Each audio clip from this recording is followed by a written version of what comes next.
We are group 6 and this is our project 2. And for my by the way, I'm Maricar is Gomez and my part is all about company overview. So, for our company that we should be able to choose is Swift Logistic Philippines Inc. So, ano nga po ba ito? Ito po ay isang kumpanyang nakabase sa Pilipinas na kabilang sa logistics at supply chain industry. So, ang pangunahing layunin nito ay maghatid ng mga produkto mula sa pinanggalingan papunta sa tamang destinasyon. Maging ito man ay sa loob ng bansa o sa ibang bansa. So, dito po na makikita po natin na napakalaking halaga po nito ng ginagawa dahil nga po may tinatawag din po tayong business model. Dito po kumikita ang Swift sa pamamagitan ng iba't ibang serbisyo. Meron po tayong cargo shipping. So yung mga domestic at international po ito, nagpapadala sila ng mga produkto sa loob ng Pilipinas at sa ibang bansa. Meron din pong warehousing services. Dito po nagbibigay sila ng storage o imbakan ng mga produkto bago ito ipadala. Meron din pong last mile deliveries. Dito po yung sila ang naghahatid ng mga produkto mula sa warehouse papunta mismo sa customer o yung mga final delivery. Meron din pong e-commerce fulfillment. Ito po yung tinutulungan nila ang online sellers sa Shopee, Lazada, at iba pa sa pag-handle ng orders mula sa packing hanggang delivery. Meron din pong costume brokerage. Sila po yung mga nag-aasikaso ng mga dokumento at proseso sa costumes para makapasok o makalabas ang mga produkto sa ibang bansa. At meron din po tayong uri ng mga trabahador o yung mga workforce composition. May dalawa tayong klase ng empleyado na kailangan sa kumpanya. Unang-una po yung skill employees. Meron pong 65% po ito. Dahil nga po, ito po yung mga specialized skill o kaalaman. Meron din po tayong operation managers, yung mga namamahala sa overall operation. At meron din pong costumes specialized. Ito po yung mga eksperto sa export, import rules. And meron din pong IT staff. Dito po yung mga nag-aalaga ng system at technology. At meron din pong supply chain analysis. Nag-a-analyze po ito ng mga flow ng goods. And secondly po, meron po tayong tinatawag na non-skill employees o meron po itong 35%. Ito po yung mga practical o operational workers. For example, ito po yung mga drivers, yung mga nagmamaneho ng delivery bicycles, and mga warehouse helpers, yung delivery riders, at ito po yung mga ayun po yung mga kinakailangan o mga non-skill po. And mas marami pa yung mga skill workers na dahil kailangan ng planning system at coordination sa isang logistics. And bakit nga ba siya nag-expand sa ibang bansa? So, pinili namin yung SwiftLink ang mga bansang ito dahil sa strategic na advantage nila. Yung USA po, no, malaki ang demand sa logistic dahil sa booming e-commerce, yung mga Amazon, online shopping nila na meron sila dun sa bansang yan. At sa Germany naman po, ito yung mga gateway na papasok sa European Union o yung mga maganda para sa trade sa Europe. And meron din pong sa Australia naman po, yung meron po tayong malapit sa Asia at malakas ang import o yung export sa activity. Sa China naman po, pinakamalaking manufacturing hub sa mundo. Dito galing ang maraming produkto. Kaya po, mabilis po yung mga pagpasok ng mga iba't ibang produkto sa Pilipinas ngayon kasi nga po marami din pong product na binibigay yung iba't ibang bansa sa Pilipinas na mas nagtitrends po ngayon. That's all to my part. Legal analysis, slide 1. Key strategies for global compliance. Ito po yung mga paraan kung paano nagiging legally compliant ang company sa iba't ibang bansa. So, explanation po dito yung mga glove or flowchart for compliance. Gumagamit ng mga visuals para makita kung paano nagkakaiba yung mga laws per country at paano sinusunod ang proseso. Meron din pong dito po na makikita po natin sa mga bullet points yung mga dapat dapat simple at organized yung mga presentation ng isang legal requirements. And meron din pong engage local legal expertise. Dito po kailangan ng local lawyers or experts kasi iba-iba ang mga batas sa bawat bansa. And meron din pong centralized compliance framework, may isang system or policy ang kumpanya o company globally pero ina-adjust depende sa local laws. And meron din pong ongoing employee training. Ito po yung mga regular training para updated ang employees sa legal rules. And meron din pong regular legal audits and due diligence. So dito po yung mga sinusuri yung mga palagi yung mga operations para siguraduhin sumusunod sila sa batas at maiwasan ang violation. And sa slide 2 naman po yung Australia at China. Dito po pinapakita po yung magkaiba ang legal requirements ng bawat bansa. Sa Australia po yung mga strict security laws, mahigpit sa pagpasok ng goods, lalo na sa mga pagkain, plants, animals. Yung National Transport and OHS naman po laws ay yung mga rules sa transportation at worker, safety, occupational health and safety. Sa Privacy Act naman 1988 po yung pinaprotekta ng personal data ng mga tao. Sa China po meron po tayong tinatawag na cyber security law and data privacy. Dito po mahigpit talaga yung sa data handling at online system at meron din po tayong complex costumes and licensing. Maraming permits at proseso bago makapasok ang goods. And labor contract law, may specific rules sa employment, contract at workers' rights. And pang slide 3 naman po yung United States and Germany. Comparison naman pong dalawang developed na countries na ito. Yung United States po yung meron pong Federal Transport Regulation, yung mga DOT o yung mga FMCCA, yung mga national rules sa logistic at tracking. Ito po yung meron din pong customs and trade, yung mga CBP, tariffs, yung mga taxes at import-export regulation.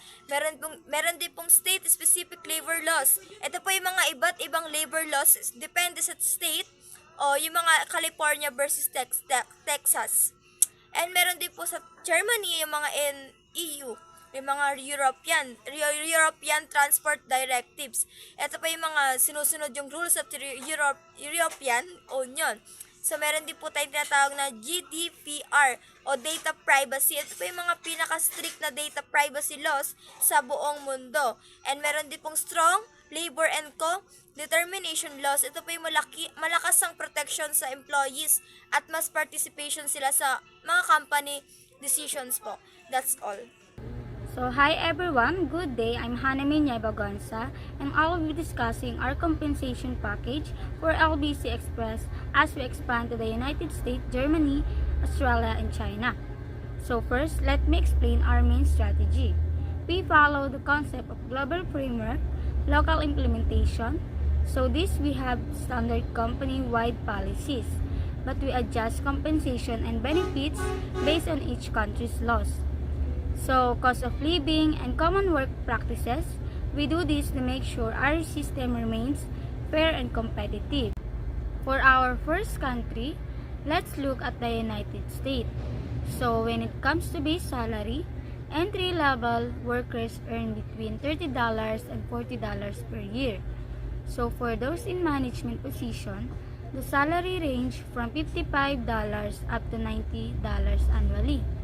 Salaries are paid every 2 weeks or bi-weekly. In terms of benefits, there are mandatory or statutory benefits, including Social Security, Medicare, and employment insurance.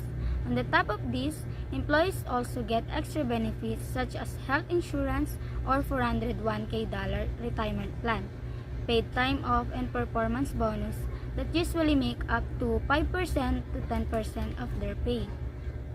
Next, we have Germany. Here, the base salary for entry-level roles in 28,000 to 36,000 per year. Meanwhile, management staff earn from 50,000 to 80,000 every year. Salaries are released once a month. So, statutory benefits here include mandatory insurance and a minimum of 20 days paid leave every year. So, additional benefits that employees can receive are holiday bonuses, allowance for training and education, and performance incentives ranging from 3% to 8%. So moving to Australia, base salary, here I am the one that you love. Okay. So moving to Australia, base salary here are in Australian dollar. Entry-level workers earn AUD 40,000 to AUD 50,000 per year, while management position get AUD 70,000 to AUD 101,000 annually. Payment is done either weekly or every 2 weeks, also called fortnightly.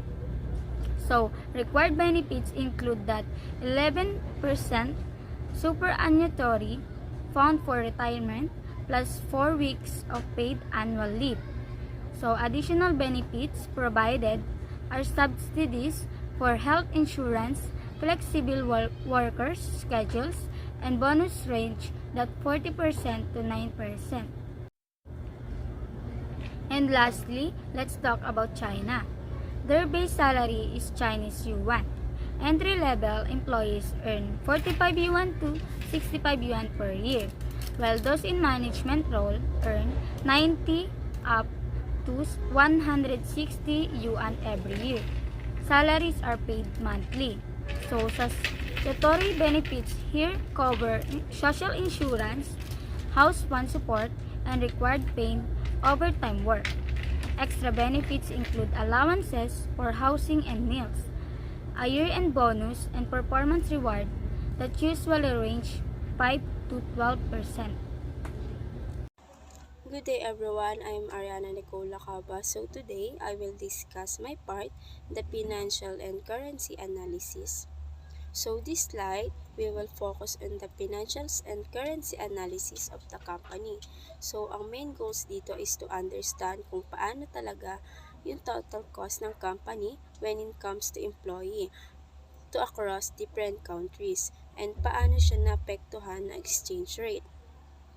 Since ang company natin is based on the Philippines, ginamit natin ang Philippines peso as base currency para mas madali ang comparisons at analysis. The country includes in the expansions are United States, Germany, Australia, and China. And this second slide shows annual salaries per country convert into Philippine peso. So every country has different currency and different economic conditions. Kaya nagkakaiba rin yung salary levels.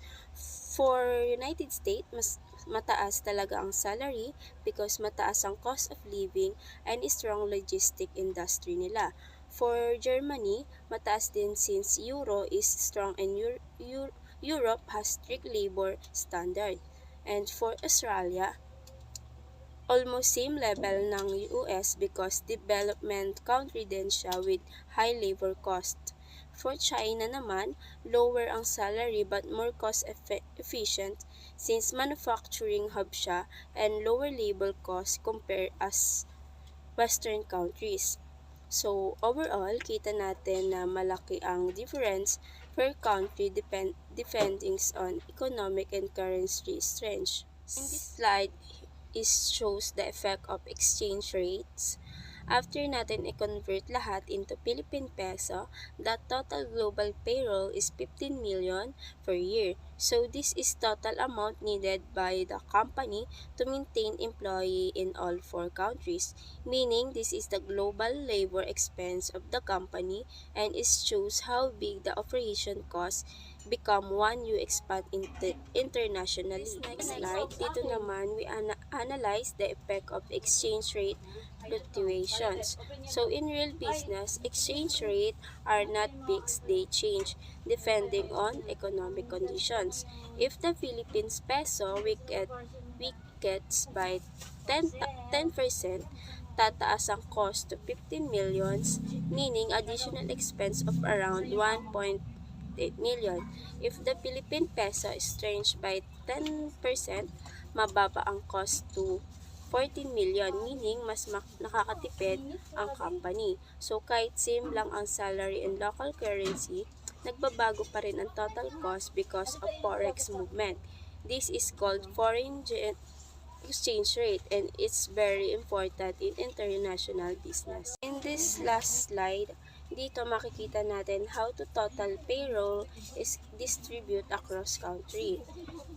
This shows US have 30.5% and Australia 30.1% and Germany 28.3% and China have 11.1%.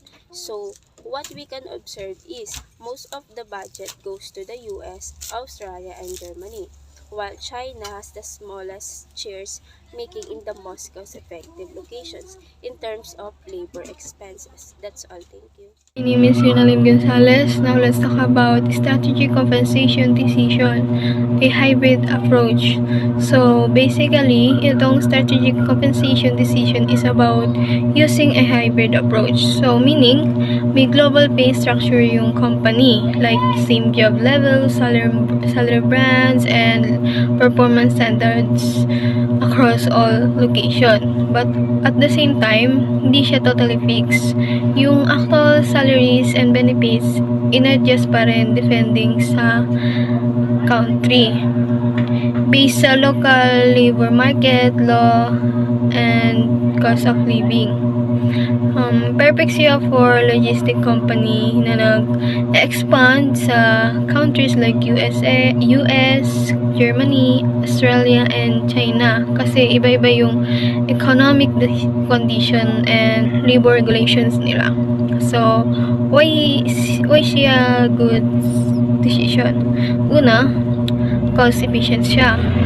So, second, legally compliant siya sa bawat country. Third, competitive siya sa makaka-attract ng good talents. And fourth, may internal equity, meaning fair pa rin within the company. So, overall, balance siya sa global standards but locally adaptable. That's all. So next, for this part, I'll discuss the risk analysis of the United States and Germany. Sa United States, may economic risk like possible recession, changes sa trade policies like tariffs, and mataas na interest rates na nakaka-apekto sa shipping costs. Sa operations naman, may infrastructure problems like luma na yung roads and may port congestions. May labor shortage din, especially sa truck drivers, and warehouse stops. So, plus, syempre, extreme weather like hurricane and snowstorms na nakaka-delay ng deliveries. So, for regulation risk, kailangan mag-comply sa federal and states laws and environmental regulations and customs procedures. So, medyo strict and dapat updated lagi. And in terms of competition, madaming big local and international logistic companies. So, mataas talaga yung competition. So, next naman, for Germany, economic risks include Eurozone stability, mataas na energy costs and inflation. Operational risk naman, mataas ang labor costs, efficiency yung infrastructure like autobahns and Rhine River. Pero minsan congested din. May chance din ng transport strike. Regulatory wise, strict yung labor and environmental law. And may GDPR pa, which affects how digital data is handled. Then, then geopolitical risk since part sila ng EU, any EU policies or international issues can affect trades. So overall, both countries are strong in logistics pero marami pa ring risk na need na i-manage.